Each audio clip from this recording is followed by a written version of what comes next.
as in crypto. It's a beautiful thing to watch. And I'm going to tell you something, man. For a long time, I've had people reaching out to me trying to get me to promote their coins or whatever. And I just turned it down because I never just really wanted to be like involved with people's financial decisions or whatever. That's why I tell people straight up, listen, this is what I'm doing. You do what you want to do, but this is what I'm doing. You do what you want to do.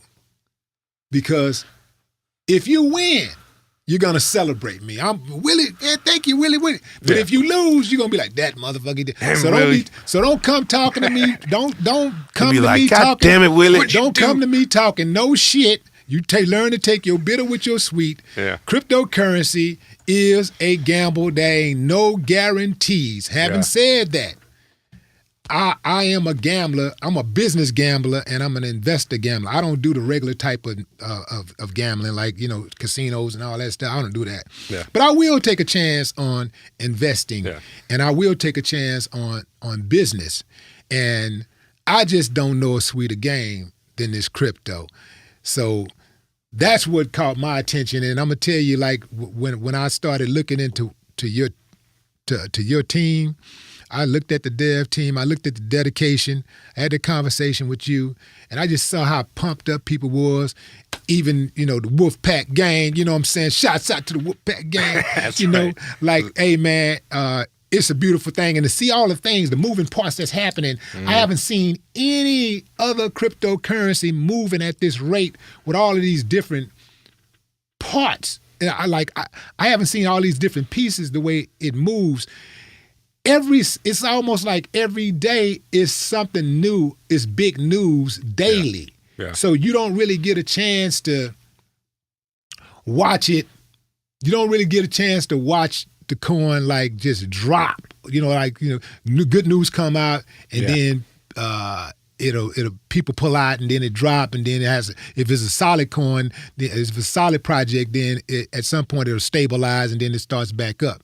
But Saitama is just moving all the time. Well, like it's moving all the time, and it's all of those pieces, man, that are moving. All of these good pieces, these beautiful pieces that are like that are interconnecting. That I think is a big reason why that the coin continues to surge, and it's the big reason why it's like the new kid on the block. Yeah, and also, it's a little hate out there, People hate what they can't have, right? Or they hate success. People have always hated, success. What kind if it's of not their success, what kind of fool would hate this success? Because it's people that don't one that is not like getting any of that, is not sharing in the spoils of success, or just one that just has like a pessimistic art view on life. Because I've always been the kind of cat that if I see somebody doing something successful, I'm trying to see how they doing it, and I'm gonna try to emulate it, right? I'm gonna try to emulate it. I'm not gonna try to knock it down. I'm not, oh man, this, that, and the third. But I do see that the people that have that type of attitude are usually the people that either don't have anything, or they're part of the competition. Yeah, or they got burned along the way, And they've had that bad experience. So we had our definite fair share of spoilers, or people, that were kind of hating on what we were doing in the beginning because it was new, right? What we were doing is new, and the water cooler talk, people say different things. Social media is still, it's almost like high school. People spread that viciousness all around. But what we did is we came out, man. We're doing what nobody else has really done. Like, we're putting our names and our faces out there, our reputations, ourselves, our images, our names. I got my whole family invested. I got all my friends invested. My face out there. I'm speaking to the community, 90,000 people every day, saying this is who I am, this is what we're doing.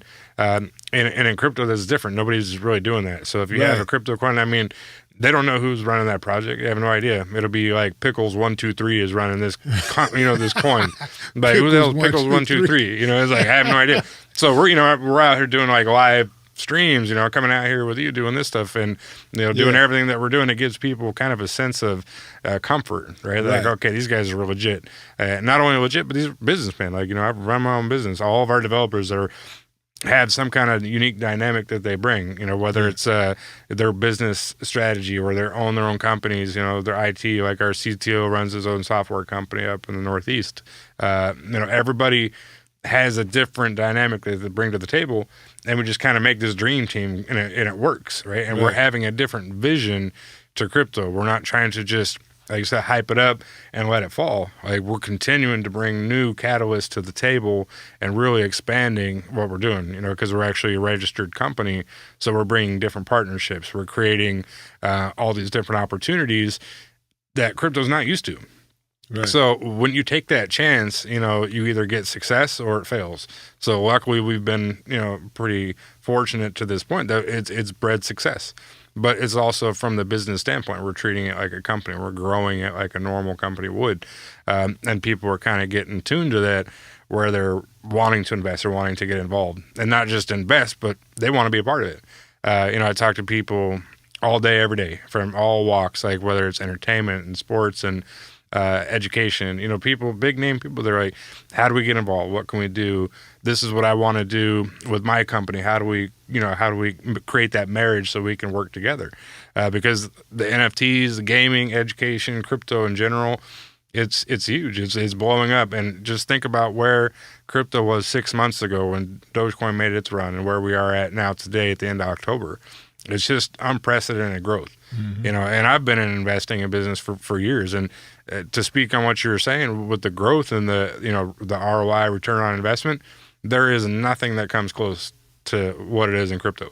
I'm big in numbers. I'm a finance guy, so I look at the percentages, the ROI. And like I was talking about earlier, the $500 turning into $10 million in 6 months, like that's not, I'm not exaggerating those numbers. Those are real figures. So I don't know of anywhere legally, right? Keyword legally, that you can make that kind of money. You just can't in that short amount of time. I don't know anywhere illegally you can make that kind of money in that short amount of time. Yeah, it's crazy. Where you can put up $500 and make $10 million. Yeah, it's insane. What do you say to people? Let me say this first again. I was speaking to Brad shortly. Bitcoin at one point was 10 cents. And now we're talking, right at the time of this recording, it's at $60,000. Yeah. Ever since that I've been privy to cryptocurrency existence, I've been hearing people call Bitcoin a rug pull.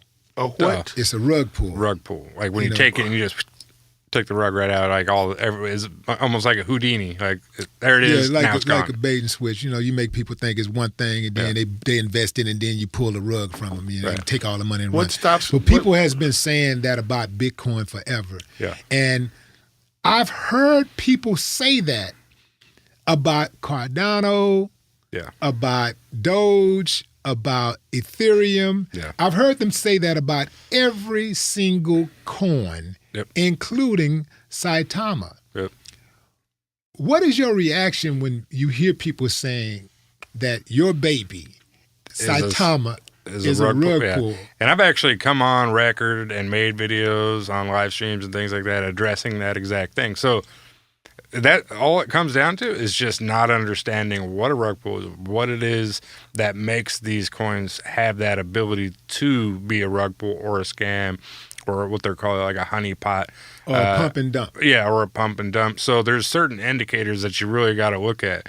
And unless you know what you're looking for, you'll be susceptible to being victim of that. Mm-hmm. So one of them is being the liquidity. The liquidity is what backs the coin. That's what gives it value.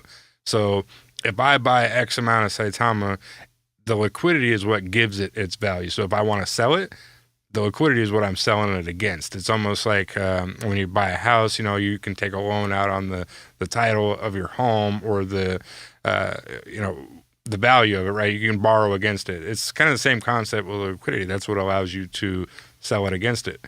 Now, if that liquidity is owned by one person and it's not what they consider to be locked, or they don't lock it, meaning somebody could take it out at any time, that could be susceptible for fraud. Somebody could just take But if that somebody can liquidity lock out. liquidity, couldn't they unlock it? Yeah, but so you have certain things that you can do. So there's different software that you can have. Like we have what's called a Unicrypt software, where our liquidity is locked until May of next year. Now, May of next year, we can now relock it. We can change the smart contract or do whatever we need to do if we need to.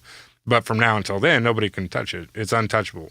So I can't take it out. The other developers can't take it out. The deployer wallet can't take it out. It's completely untouchable. So that will be there no matter what. So that eliminates that option, right? The capability of that option for a rug pull, that eliminates that completely. Because we're a DeFi currency, and DeFi meaning it's decentralized, so it's constantly deflating. The circulating supply is getting smaller and smaller. Which adds to the value. Right, it adds to the value, but it also generates this burn wallet. Like all these coins that are being burned are being thrown into a burn wallet, which now houses like 56 quadrillion coins, like an unseen amount of money.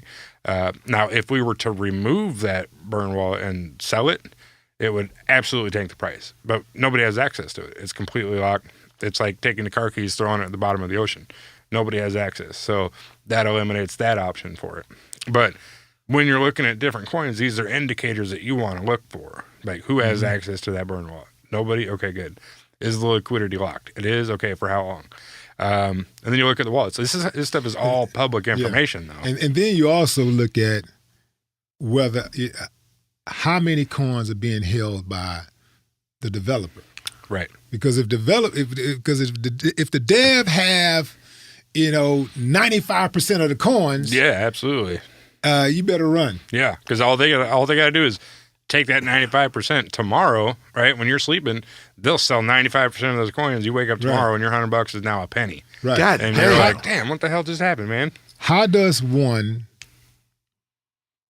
find out how many coins the dev is holding, how much percentage of coins the dev is holding, and also find out how much liquidity a coin has? Yeah, you can. So the liquidity, all that stuff is available on the Etherscan report. It's all public info, and that's what addresses that. I mean, we got to think about somebody that don't know anything. Okay, what is liquidity then? Liquidity is just the amount of coins that you put in the beginning that gives value to the token. So like when you launch it, you have to deploy it.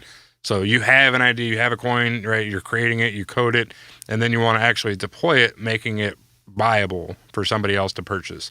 You have to deploy it on the smart chain or on the blockchain.